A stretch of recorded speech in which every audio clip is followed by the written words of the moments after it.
बिल्कुल। So the respiratory sounds जो है उनको हम मेजर करते हैं स्टेथोस्कोप के साथ, the instrument which is being used by the doctors. Okay, the bronchial sounds which are produced because the air which is rushing through trachea and bronchus. Okay, bronchial sounds वो होती हैं जो जब हमारी हवा ट्रैकिया में से पास होते हुए, जब ब्रोंकाइज में से पास होते हुए निकलती है. ठीक है. वेस्कुलर ब्रीदिंग साउंड्स जो होती हैं वो सॉफ्ट साउंड्स होती हैं जब एल्वोलाई हवा से फिल होती है. ओके, अगर हम वैसे बात करें जो हमारी साउंड्स हैं तो इमेज में आप देख सकते हो. ठीक है, कौन कौन सी हैं? क्रैकल्स, जैसे क्रैक्स चल रहे हैं, कुछ क्रैक हो रहा है. बहुत हाई पिच की साउंड्स होती हैं, स्पेसिफिकली तब होती हैं जब अंदर से लंग्स जो है वो कफ से भरी हुई हो. ठीक है, ज्यादातर ये आपको कब सुनेंगी? जब आप सांस ले रहे हो. ठीक है, और रीजन मैंने पहले बता दिया, जब आप सांस ले रहे हो तो आपकी लंग्स जो है वो फिल्ड है कफ के साथ. ठीक है, इस वजह से हवा जब उनके बीच में से लगते निकलती है तो डिसकंटिन्यूअस होती है, तो ऐसे लगता है जैसे क्रैकलिंग आवाज आ रही है, वीजिंग. ठीक है, तो ये एक तरह की म्यूजिकल नॉइज होती है जो दोनों तरफ से आती है, चाहे आप सांस ले रहे हो या सांस छोड़ रहे हो. दैट्स मीन इंस्पिरेशन और एक्सपिरेशन. और ये क्या है? ये ज्यादातर जब आप सांस छोड़ते हो तब ज्यादा जोर से सुनती है. Next is rhonchi. तो इसमें क्या आती है? रंबलिंग साउंड्स आती है, जैसे रंबल हो रही हो. ठीक है, या जैसे कोई बंदा स्नोरिंग कर रहा हो. ठीक है, और इसका भी कारण क्या है? कफ, लंग्स के अंदर कफ का होना. ठीक है, एक्सटर्नल रेस्पिरेशन. सो जब ऑक्सीजन का मूवमेंट होता है ब्लड के अंदर, कल वीडियो देखी थी सब लोगों ने, जो मैंने यस वीडियो सर. दिखाई थी उसमें सारा क्लियर दिखाया हुआ था कैसे यस सर. ऑक्सीजन पास होती है, कैसे कार्बन डाइऑक्साइड निकलती है, कैसे जो आपका ब्लड है वो ब्लू से रेड होता है या रेड से ब्लू होता है, ब्लड सेल्स जो होते हैं. सो ये ऑक्सीजन यस. का जो मूवमेंट है वो कहाँ पे होता है? ठीक है, एल्वोलाइज जो होती हैं वहां पे हमेशा ऑक्सीजन ज्यादा होती है देन ब्लड. तो यहाँ पे होता क्या है? ऑक्सीजन डिफ्यूज हो जाती है अपनी लोअर कंसंट्रेशन की तरफ से. ओके, और वहां पे जाके क्या होता है? जो ब्लड सेल्स होते हैं वो ऑक्सीजन को एक्यूमुलेट कर लेते हैं, और जैसे ही वो ऑक्सीजन को एक्यूमुलेट करते हैं उनका एक्चुअल कलर बन जाता है, that is brownish red colour या रेडिश ब्राउन कलर. ओके,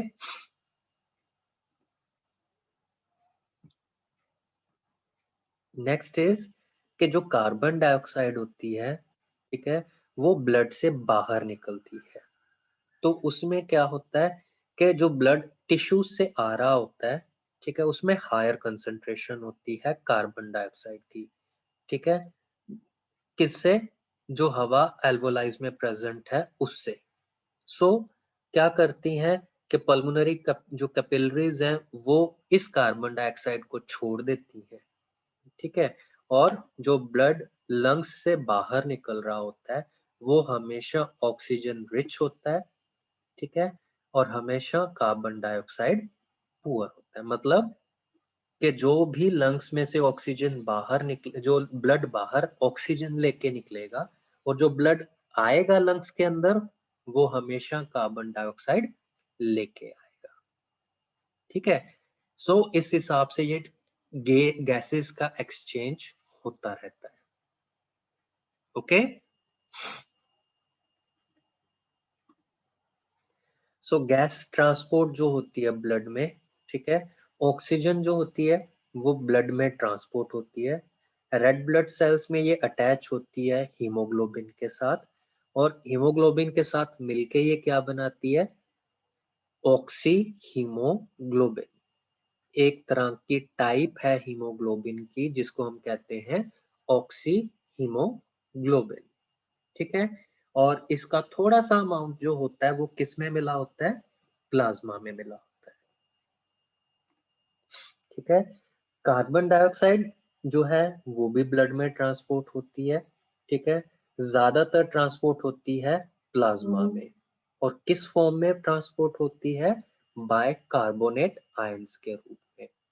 बहुत थोड़ा अमाउंट होता है कार्बन डाइऑक्साइड का जो रेड ब्लड सेल्स में प्रेजेंट होता है हीमोग्लोबिन में, मगर अलग अलग बाइंडिंग साइट्स जो होती हैं ऑक्सीजन की उसके हिसाब से, ठीक है।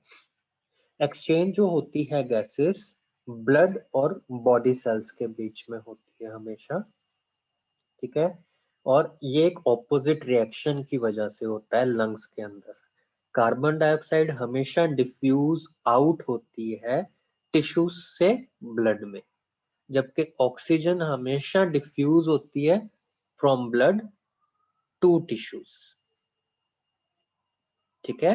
कैसे, कार्बन डाइऑक्साइड हमेशा डिफ्यूज आउट बाहर निकलती है टिश्यूज से ब्लड के अंदर, जबकि ऑक्सीजन हमेशा ब्लड से जाती है टिश्यूज के अंदर। समझ आ गई, ये चीज समझ आ गई? Yes. Okay, Yes, sir. so this is the diagram of internal respiration, okay. तो आप यहाँ पे देख सकते हो कि ऑक्सीजन आई हीमोग्लोबिन के साथ मिली ब्लड सेल के अंदर और मिल गई ऑक्सी हीमोग्लोबिन, और ये प्लाज्मा है जिसके अंदर क्या है, कार्बोनिक एसिड्स प्रेजेंट है, और ये क्या करते हैं, यहाँ से डिफ्यूज आउट हो जाते हैं किसमें, एल्वोलाई सैक में, एयर सैक में, ठीक है।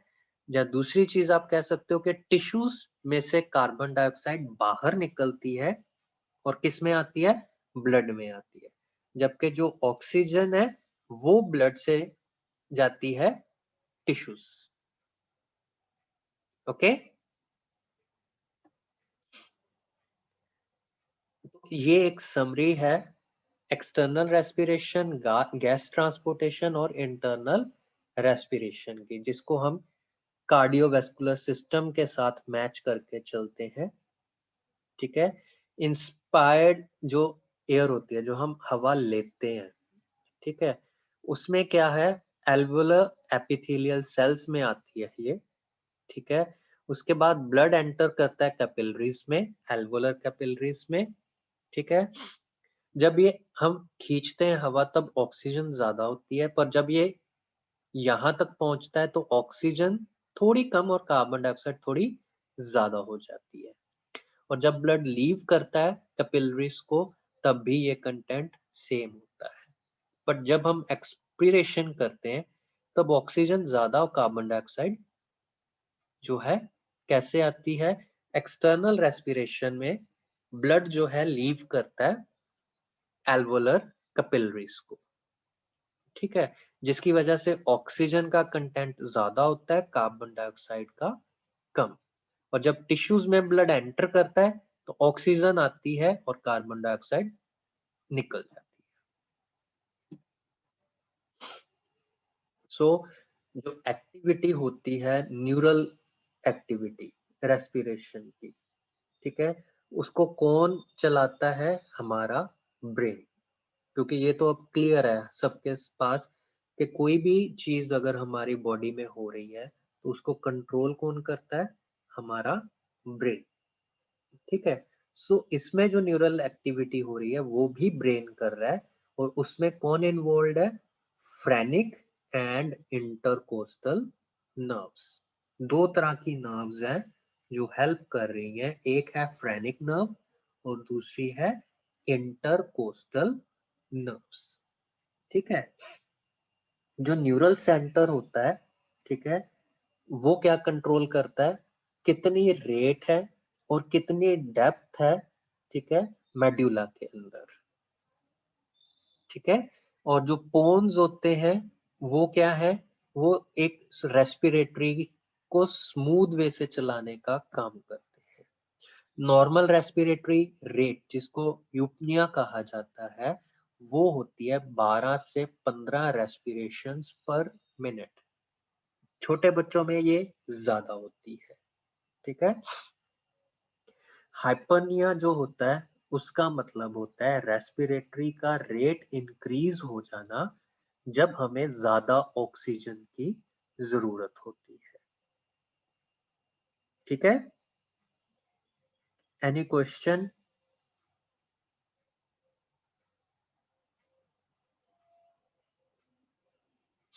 Yes, any question? No, sir.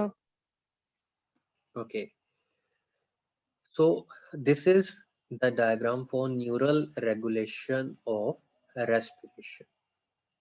So this is brain. Okay, so ये जो पोन्स होते हैं ब्रेन के, जब मेडुला होता है ब्रेन का, वो क्या करता है, हमारे ब्रीदिंग को कंट्रोल करता है। ब्रीदिंग कंट्रोल सेंटर का काम करता है ये, ठीक है। नर्व इम्पल्सेस जो दो होती है, ठीक है। एक होती है इंटरकोस्टल, मतलब कि जो आपकी किस में प्रेजेंट होगी, आपके रिब केज एरिया में प्रेजेंट होगी, ठीक है, इंटरकोस्टल एरिया में प्रेजेंट होगी, वो है इंटरकोस्टल नर्व्स। और जो आपकी बिल्कुल साइड वाइज प्रेजेंट होंगी इंटरकोस्टल के ही एरिया के पास, that would be the phrenic nerves. Okay, so इसमें होगा क्या कि कार्बन डाइऑक्साइड जब इंक्रीज करेगी, ठीक है, तो ये डायरेक्टली जो है एक्ट करेगी, ठीक है। जब नर्व इम्पल्सेस जो है ऑक्सीजन सेंसर जो हम देखते हैं डिक्रीज करेगी, तब हमारी जो रेट है सांस लेने की वो एकदम से इंक्रीज हो जाएगी, ठीक है। और इसका मैसेज कहाँ पे जाएगा फिर दोबारा, डायरेक्ट हमारे ब्रीदिंग कंट्रोल सेंटर्स की तरफ, ओके। कौन कौन से फैक्टर्स हैं जो रेट, रेस्पिरेटरी रेट या रेस्पिरेटरी डेप्थ को इन्फ्लुएंस करते हैं? सबसे पहले आता है फिजिकल फैक्टर, ठीक है, जिसमें क्या आता है, बॉडी का टेम्परेचर बढ़ना, ठीक है। जब आपको बुखार चढ़ता है, जब आपका बॉडी का टेम्परेचर बढ़ता है, ठीक है, तब भी रेट्स में चेंजेस आते हैं। एक्सरसाइज करते हो तब भी चेंजेस आते हैं। जब आप बात कर रहे हो किसी के साथ तब भी चेंज आते हैं। जब आप खांस रहे हो तब भी चेंज आते हैं, ठीक है। सो एज वाइज अगर हम रेस्पिरेशन के रेट देखें तो जो लेस देन 1 ईयर है, तो 1 मिनट में 30 to 40 टाइम्स, 1 to 2 25 से 35 टाइम, 2 से 5 25 to 30 टाइम, 5 to 12 20 to 25, और जब मोर देन 12 ईयर्स हो जाता है तो वो 12 to 20 तक पहुंच जाता है, ठीक है। सो फैक्टर्स में फिजिकल फैक्टर्स तो पता लग गए, ठीक है। जब हम एक्सरसाइज कर रहे हैं, जब भाग रहे हैं, तब भी हमारी रेट चेंज होगी रेस्पिरेशन की, ठीक है। टॉक कर रहे हैं, किसी से बात कर रहे हैं तब भी, और जब हमें खांसी आ रही है तब भी, ठीक है। वॉल्यूशन, जिसको हम कॉन्शियस कंट्रोल कह रहे हैं, वो भी इफेक्ट करता है हमारी रेस्पिरेटरी रेट को। एंड इमोशनल फैक्टर्स, जब आप रो रहे हो, या हंस रहे हो, या सैड हो, ये भी इफेक्ट करते हैं आपकी रेस्पिरेटरी रेट को, सांस लेने की रेट को। नेक्स्ट आ जाते हैं केमिकल फैक्टर्स, ठीक है। तो जो केमिकल फैक्टर्स आते हैं उनमें क्या क्या आता है हमारा, सबसे पहले कार्बन डाइऑक्साइड का लेवल, ठीक है। तो जो कार्बन डाइऑक्साइड का लेवल है, अगर उसमें चेंजेस आते हैं तब आपकी रेट चेंज होगी। बॉडी में अगर ऑक्सीजन कम और कार्बन डाइऑक्साइड ज्यादा हो गई ना, तो बॉडी ज्यादा रेट से सांस को खींचना स्टार्ट करेगी कि बाहर से और ज्यादा ऑक्सीजन आ सके, ठीक है। लेवल जो कार्बन डाइऑक्साइड का ब्लड में होता है, वो मेन रेगुलेशन होती है केमिकल रेस्पिरेशन, केमिकल के तौर पे रेस्पिरेशन के लिए ज्यादा कार्बन डाइऑक्साइड, ज्यादा रेस्पिरेशन, ठीक है। और जो चेंजेस होते हैं कार्बन डाइऑक्साइड के, वो डायरेक्टली किसको मैसेज पास करते हैं, मेडुला ओब्लंगेटा को। ठीक है। ऑक्सीजन लेवल, जब ऑक्सीजन के कंसंट्रेशन जो ब्लड में है, ठीक है, वो उसमें कोई चेंज आता है, ठीक है, तो उसको हम देख सकते हैं कीमो रिसेप्टर्स के थ्रू आयोटा या कैरोटिड आर्टरी में। ठीक है, और ये मैसेज पहुंच जाता है मेडुला ऑब्लंगेटा में। तो ऑब्वियस है, अगर तो लेवल कम हुए तो आपकी रेस्पिरेशन के रेट इंक्रीज हो जाएगी। ठीक है, अगर सेटिस्फैक्ट्री हुए तो नॉर्मल रेट रहेगी, अगर ज्यादा हुआ तो कम हो जाएगी। ठीक है, next is respiratory disease. So respiratory disease में सबसे पहला डिजीज और सबसे कॉमन आजकल के टाइम का डिजीज है COPD, that is chronic obstructive pulmonary disease. Chronic का मतलब बड़ा, ऑब्स्ट्रक्टिव का मतलब किसी तरह की ऑब्स्ट्रक्शन, पल्मोनरी का मतलब कि आपकी जो सांस लेने से रिलेटेड है डिजीज। सो इसमें जो आती हैं COPD में चीजें वो है क्रॉनिक ब्रोंकाइटिस, एम्फिजिमा एंड अस्थमा। ठीक है, सो इसमें फीचर्स क्या होते हैं कि ज्यादातर COPD जो होती है वो उन पेशेंट्स में होती है जिनमें स्मोकिंग की हिस्ट्री हो, दैट इज 80 to 90% वो पर्सन इफेक्टेड होते हैं COPD से जो ज्यादा स्मोकिंग करते हैं।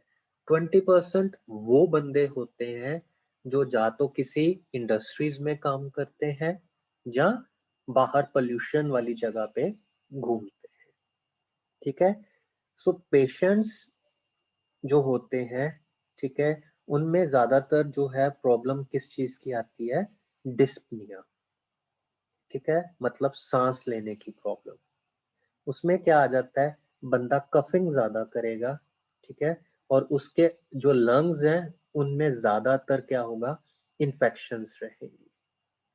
ठीक है, कॉमन इन्फेक्शंस रहेंगी। फीचर्स क्या होते हैं इस डिजीज के, ज्यादातर विक्टिम्स जो होते हैं उनमें कार्बन डाइऑक्साइड का लेवल अंदर ज्यादा होता है। ठीक है, जिसकी वजह से एसिडोसिस की प्रॉब्लम होती है। ठीक है, और जो बंदे COPD से इफेक्टेड होते हैं उनके केसेस में कई बार लंग्स फेलियर भी हो सकता है क्योंकि ऑब्स्ट्रक्शन की वजह से। ठीक है, नेक्स्ट इज एम्फिजिमा। ठीक है, जो एल्वोलाइज होती हैं, ठीक है, वो क्या होता है कि उनमें एनलार्जमेंट आती है और बाद में ब्रेकअप हो जाता है। ठीक है, और इसमें क्या होता है, बाद में सोजिश पड़ी होती है जो, उसकी वजह से लंग्स की फाइब्रोसिस की प्रॉब्लम स्टार्ट हो जाती है। एयरवे जो है उसमें कोलैप्स हो जाता है एक्सपिरेशन के दौरान, मतलब सांस छोड़ने की प्रॉब्लम आएगी। ठीक है, पेशेंट जो है वो बहुत ज्यादा अमाउंट जो है एनर्जी का यूज कर लेगा हवा निकालने के टाइम पे। ठीक है, ओवर इन्फ्लेशन ऑफ लंग्स जो है, ज्यादा इन्फ्लेट होना जो लंग्स का है वो क्या कर देता है, बैरल्स जो होते हैं एक्सपेंडेड बैरल्स ऑफ चेस्ट उनको परमानेंटली बढ़ा देता है। ठीक है, और इसमें क्या आ जाता है कि आपकी जो लंग्स हैं या आपके जो एल्वोलाइज हैं वो बिल्कुल स्क्वीज हो जाएंगे एट द लास्ट मूवमेंट के, पानी भर जाएगा एक तरह का इनके अंदर। क्रॉनिक ब्रोंकाइटिस, तो इसमें क्या होता है, मक्यूजा जो होता है लोअर रेस्पिरेटरी पैसेज का, ठीक है, उसमें क्या हो जाती है, इन्फ्लामेशन आ जाती है। जो आप साइड में देख सकते हो, एक ब्रोंकियल ट्यूब है, ठीक है, नॉर्मल, और दूसरी है जिसमें से क्या निकल रहा है, म्यूकस निकल रहा है बहुत ज्यादा अमाउंट में, जिसकी वजह से क्या, इसमें इन्फ्लामेशन आ जाएगी। ठीक है, और इस ज्यादा म्यूकस की फॉर्मेशन की वजह से क्या है, जो वेंटिलेशन की जो है वो प्रॉब्लम आ जाएगी, और जिस वजह से क्या है, ऑक्सीजन और कार्बन डाइऑक्साइड का जो एक्सचेंज है वो गड़बड़ा हो जाएगा। ठीक है, इस सब की वजह से क्या हो जाएगा, बंदे के लंग्स जो हैं वो इन्फेक्टेड हो जाएंगे। ठीक है, और इस कंडीशन में सबसे मेन प्रॉब्लम जो आती है that is known as pneumonia. ठीक है, हाइपोक्सिया भी हो सकता है और काइनोसिस भी इसमें बहुत जल्दी हो जाता है। ठीक है, तो ये चार्ट है जो आप अच्छे से समझ सकते हो। सबसे मेन प्रॉब्लम है टबैको या स्मोक या एयर पोल्यूशन, जो हमने ईवीएस में भी पढ़ा था, एयर पोल्यूशन। ठीक है, तो इसमें क्या आता है, ज्यादा जो ब्रोंकियल इरिटेशन है, जब ब्रोंकाइज में सोजिश पड़ जाना। ठीक है, या फिर जो इलास्टिक टिश्यूज हैं या कनेक्टिव टिश्यूज जो हैं लंग्स के, उनका ब्रेक डाउन हो जाना। ठीक है, अगर तो इन्फ्लामेशन है ब्रोंकाइस की, तो उसको हम कहेंगे क्रॉनिक ब्रोंकाइटिस, जो किसकी वजह से होगा, ज्यादा अमाउंट में म्यूकस के प्रोड्यूस होने में, जब कफ के होने की वजह से, जब ब्रोंकाइस में स्पाज्म की होने की वजह से। एम्फिजिमा होगा जब टिश्यूज जो हैं इलास्टिक या कनेक्टिव टिश्यूज जो हैं उनकी ब्रेकडाउन की वजह से। तो इसमें क्या होगा, एल्वोलाइज की डिस्ट्रक्शन हो जाएगी वॉल्स की, लंग्स में फाइब्रोसिस हो जाएगा, और एयर टैप जो है वो ट्रैप हो जाएगी इसी के अंदर। दोनों ही बाद में चल के क्या करेंगी, जो मेन सिम्टम्स दिखाएंगी कि हवा में जो है एयरवे जो है हमारा, जैसे कि जो हम हवा लेते या छोड़ते हैं, जो वो पूरा सिस्टम है उसमें ऑब्स्ट्रक्शन आ जाएगी। ठीक है, तो अंदर ऑक्सीजन की कमी भी हो जाएगी, और बंदे की लंग्स वो हमेशा लगातार इन्फेक्टेड होती रहेगी। अगर ये सब चलता रहा तो एक ऐसा टाइम आता है कि जब बंदे का रेस्पिरेटरी सिस्टम फेल हो जाता है, जिसको हम कह देते हैं लंग फेलियर। ओके, समझ आ गया यहां तक?